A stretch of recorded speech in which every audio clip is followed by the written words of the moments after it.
오늘의 핫한 소식들 모아 알아보는 시간 주식 이슈 데일리 핫 이슈 김정은입니다. 6월 25일 오늘의 주식시장 어떤 흐름 보였을까요? 먼저 뉴욕 증시는 미국의 대이란 추가 제재에 따른 갈등 상황과 더불어서 이번 주 예정되어 있던 미중 무역 협상 불확실성에 혼조세를 보이면서 마감했습니다. 도널드 트럼프 미국 대통령과 시진핑 중국 국가주석이 이번 주말 G20 정상회담 기간 중 별도 회동할 예정입니다. 전격적인 무역 합의가 이뤄지지는 않더라도 추가 관세 부과를 보류한 채 협상을 이어가는 정도의 합의는 이루어질 수 있다는 기대감이 나오고 있습니다. 한편 중동 지역 정세에 대한 불안은 여전히 지속되고 있습니다. 트럼프 대통령은 이란에 대한 추가 제재 행정 명령에 서명을 했고요. 이것은 이란 최고 지도자 등 이란 고위 인사들을 직접적으로 겨냥한 제재라고 밝혔습니다. 하지만 트럼프 대통령이 이란 공습을 취소한 이후 제재 강화로 대응을 하면서 양국 무력 충돌 불안은 다소 완화된 것으로 평가되고 있습니다. 오늘 코스피는 하락으로 출발했지만 장 초반에는 2120대 보합권에서 등락을 반복하는 모습이었고요. 코스닥은 외국인과 기관의 매수세에 상승하며 출발했지만 10분 만에 하락으로 전환했습니다. 자세한 장마감 지수는 화면으로 살펴보시죠.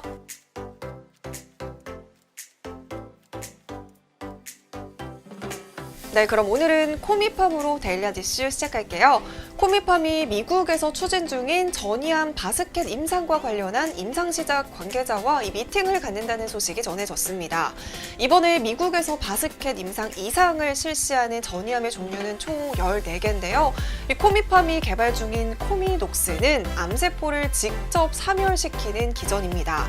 이에 따라 세포 독성 항암제로 오해를 받으면서 정상세포까지 사멸시키는 항암제로 잘못 알려져 있었는데요. 코미녹스는 암세포 염색체의 끝에 붙어 있는 증식인자라고 하는 텔로미어를 녹여서 암세포를 사멸시킵니다. 이 암세포와 정상세포의 텔로미어는 차이가 많기 때문에 정상세포에는 영향을 미치지 않고요. 세포 독성 항암제와는 다르다고 합니다. 앞서 말씀드린 14개의 전이암은 치료률이 대개 5에서 15%로 매우 낮기 때문에 대부분이 FDA 판매 승인 우선 심사 대상인 희귀 약품에 해당이 되는데요. 미국에서는 환자 수가 20만 명 미만에 해당하는 치료가 어려운 암에 대한 치료제는 희귀 의약품으로 지정될 수 있어서 임상 이상의 결과만으로 전이암별로 FDA 판매 승인을 받을 수 있을 것이라는 기대가 실리고 있습니다. 네, 두 번째 이슈 종목은 한전 KPS입니다. 한전 KPS가 아랍에미리트 원전 정비 사업의 반쪽 수주 소식에 하락세를 보였습니다. 이 바라카 원전 정비 계약은 아부다비 바라카 지역에 건설 중인 한국형 원전 APR 1404기에 대해 유지 보수와 공장 정비를 수행하는 사업인데요. 한국수력원자력은 현지 시각으로 23일 바라카 원전 운영사인 나와에너지와 정비 사업을 계약을 체결했다고 밝혔습니다.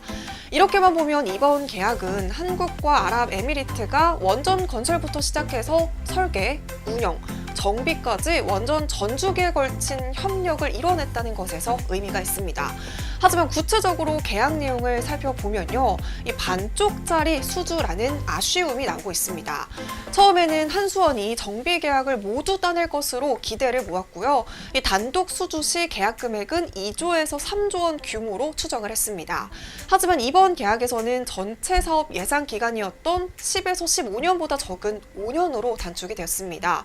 또 수주전에서 이 팀코리아와 경쟁하던 미국이나 영국 업체에도 정비 사업의 일부분을 맡길 것으로 예상을 했지만요.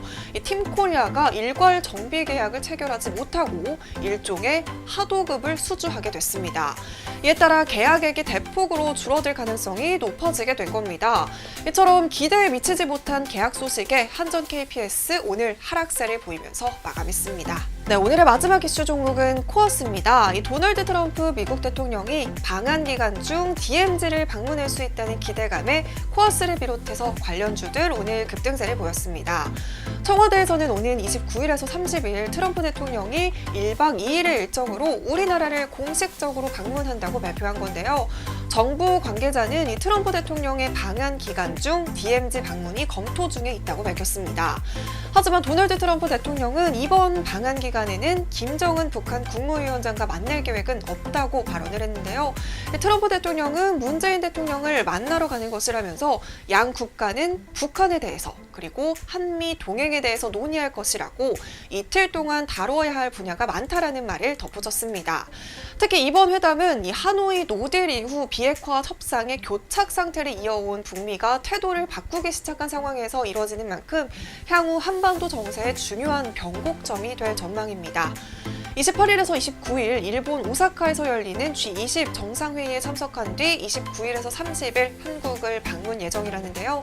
이번 한미 정상회담은 이 문 대통령 취임 이후 8번째 방문입니다.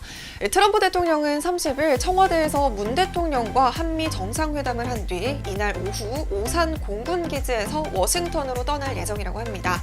네, 이 소식이 오늘 코어스뿐만 아니라 자연과 환경, 삼육물산 역시 상승세 보이면서 마감했습니다. 네, 이렇게 오늘은 코미팜과 한전 KPS, 코어스 소식으로 마무리하겠습니다. 어제 오늘 낮 최고 기온이 30도를 넘어가면서 무더위가 시작이 됐는데요. 저는 퇴근길에 시원한 여름 노래를 들으면 온도가 조금은 내려간 것 같은 기분이 듭니다. 여러분도 시원한 여름 노래와 함께 수분 보충 틈틈이 하시면서 여름을 이겨내셨으면 좋겠습니다. 주식시장의 아지슈가 궁금하시다면 데일리 아지슈와 함께하세요.